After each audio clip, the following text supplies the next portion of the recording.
All right, we are back. And so I hope that you already have seen a significant dip in whatever issue it was that you were working on. I want to go over my secret sauce with you in this video of like how to get permanent results on something, even just a day-to-day kind of trigger. But I do want to just acknowledge your first round or two of those tools is going to be overwhelming. You probably felt like you were doing it wrong.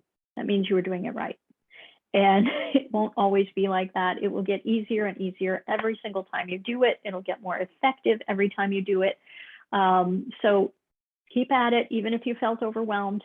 And the beauty of this tool is that if there's anything you don't like about doing it, you can use this tool while you think about what you don't like about it. So if you're bothered by his accent, if you're bothered by the fact that he never shuts up, have a fit about that while you use the track.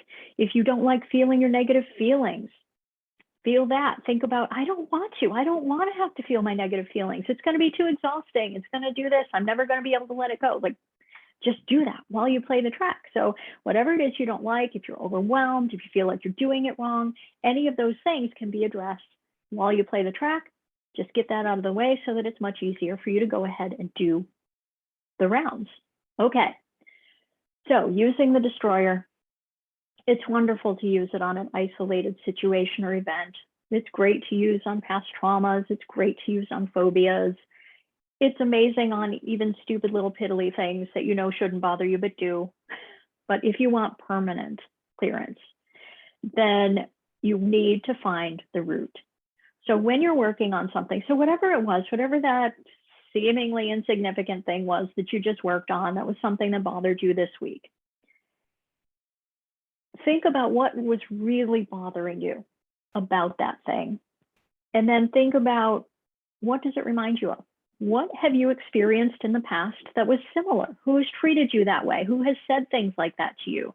What have you experienced in the past that felt similar to that thing that triggered you? If it was somebody dismissing your feelings, well, who else in your history has dismissed your feelings? I had a client who her boss drove her crazy. And so I said, okay, what really bothers you about your boss? What are his personality traits? What are his behaviors? And she said, he's really condescending. He's demeaning to women. And I said, okay, who in your history was condescending and demeaning to women? Was your father that way? Were your exes this way? And she said, oh yeah, my dad was like that. And a couple of my exes were. And so the more effective way to use this tool on that kind of situation is you start with the thing that brings up the strong emotion, which is the current situation. But then you apply that feeling to all of the times throughout your life when that situation has been similar, and how tired you are of encountering that kind of situation, that kind of treatment, those kinds of people, whatever it is. And if it was a childhood experience, you can start with the emotion from now related to your boss, for instance, but then acknowledge how that feels like being a 5-year-old, being condescended to and being demeaned by your father as a kid, or seeing your mother treated that way, or whatever. So you acknowledge the connection between how you feel now about those kinds of things and the experiences of the past, the memories of the past. So you're taking the current feeling, you're applying it to those past situations. You can also acknowledge any future fear of having that kind of thing happen to you again. Bring that all into the same round. So acknowledging the theme of that thing happening throughout your life. The more events and memories you can bring together that are associated with each other, the better clearance you're going to get. So the other trick too is to make sure that each emotion gets its own round. So if this kind of situation makes you angry, you do a round or two on the anger until the anger's gone. If it also hurts your feelings and makes you feel sad, then you focus on that. Go ahead and cry about it, or feel sad about it, and have a pity party about it, and whatever, while you do the track, and heal that, heal the hurt. If there's fear around it, do a round about how fearful. If there's shame about it, do a round about the shame about it. So making sure that each emotion related to any particular situation or theme gets its own rounds, but situations can be combined together. So anything that feels similar, bring them all together in the same rounds. You'll be able to clear so much more and get permanent relief because you are clearing it at its origin point. You're clearing it at its root.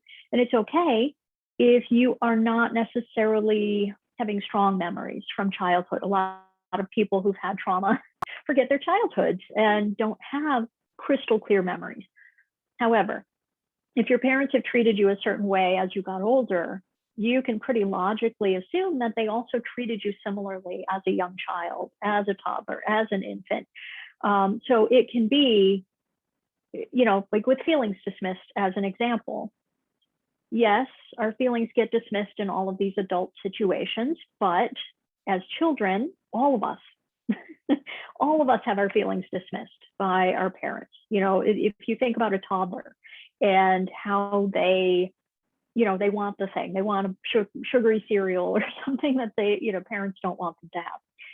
And they act like they're being traumatized, like it's the end of the world. And it is a little bit of a trauma for them at that moment. They don't know how to handle that kind of situation.